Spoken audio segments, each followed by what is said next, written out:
ہماری سوسائٹی میں اسلام میں ہے کہ یہ کہاں سے آیا ہے اور اس کی دلیل کیا ہے، اس کا صحیح طریقہ کیا ہے؟ اس کی کوئی دلیل نہیں، بالکل بے دلیل ہے. ہمارے ہاں اس کو جنتر منتر بنا دیا گیا ہے، اور استخارہ میں آپ کے لیے کروں، فلاں آپ کے لیے کرے، اس کا یہ نتیجہ نکلے گا. اس کی کوئی حقیقت نہیں ہے. استخارہ ایک دعا ہے اللہ تعالیٰ سے. رسول اللہ صلی اللہ علیہ وسلم نے ہمیں بڑی ہی پاکیزہ دعائیں سکھائی ہیں. آپ اگر دیکھیں تو حدیث کی کتابوں میں جو دعائیں ہیں رسول اللہ کی، یہ بات بھی میں عرض کر دوں کہ یہ بات کہ اللہ سے دعا کیسے کرنی ہے، یہ ایک بڑا مسئلہ ہے انسان کا. اس لیے کہ انسان اس میں افراط تفریط میں چلا جاتا ہے.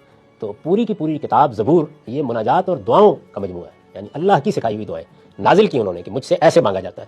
تو رسول اللہ نے بھی دعائیں سکھائیں. اس میں یہ ایک دعا ہے کہ اگر آپ کو زندگی میں کوئی مرحلہ پیش آتا ہے تو آپ اللہ سے خیر کی دعا کریں. استخارہ خیر چاہنا، اللہ تعالیٰ سے خیر کی دعا کریں کہ پروردگار میرے لیے اس معاملے میں خیر پیدا کر دے، مجھے صحیح نتیجے تک پہنچا دے، میری مدد فرما. تو یہ دعا ہے.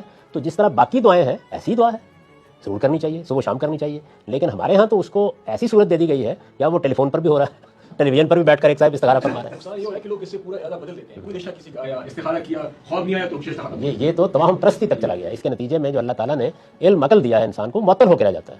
اور اس میں جو خواب بتائے جاتے ہیں، کسی روایت میں کسی حدیث میں یہ بیان نہیں کیا گیا کہ خواب آئے گا آپ کو اور اس کے اوپر آپ نے عمل کرنا ہے. خواب تو بعض اوقات ہمارے باطن کے اندر جو چیزیں موجود ہوتی ہیں ان کی تمثیل بن کے آ جاتے ہیں اور وہ بالکل غلط ہوتے ہیں، یعنی غلط رہنمائی ہو جاتی ہے.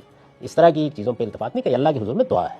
اور اللہ تعالیٰ اپنے بندے کو جب وہ دعا کرتا ہے تو کس طرح رہنمائی کرتے ہیں، ہزار طریقے ہوتے ہیں. یعنی زندگی میں آپ کو بھی تجربہ ہوا ہوگا، مجھے تو 12 اس کا تجربہ ہوا ہے کہ کسی معاملے میں کوئی رائے قائم کرنی تھی، علم میں عمل میں اللہ سے دعا کر رہے ہیں تو بعض اوقات یہ ہوا کوئی آدمی ملنے کے لیے آ گیا، اس نے کوئی نیا پہلو بتا دیا. رستے میں جاتے ہوئے کسی کاغذ پر کوئی چیز مل گئی، کسی چیز کے بارے میں خیال ہی نہیں تھا کہ فلاں کتاب میں لکھی ہوگی، اچانک کھولی تو سامنے آ گئی. تو اللہ کی رہنمائی صرف خوابوں ہی میں نہیں ہوتی، اس کے ہزاروں راستے ہوتی رہتی ہے. وہ اپنے بندوں کی رہنمائی کرتا ہے. اور بعض اوقات مشہور رہنمائی نہیں ہوتی بلکہ جو آپ کے طبیعت میں ایک رکاوٹ ہوتی ہے کہ میں دوراہے پر کھڑا ہوں، وہ دور ہو جاتی ہے اور آپ بالکل ایک علم و عقل کی روشنی میں یقینی جگہ پر آ جاتے ہیں اور فیصلہ کر لیتے ہیں.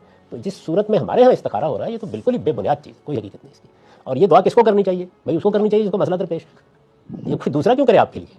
یہ دعا عربی والی ہی کرنی چاہیے یا ویسے بھی دعا کر سکتے ہیں؟ جی ویسے بھی کر سکتے ہیں، بلکہ اس کا اردو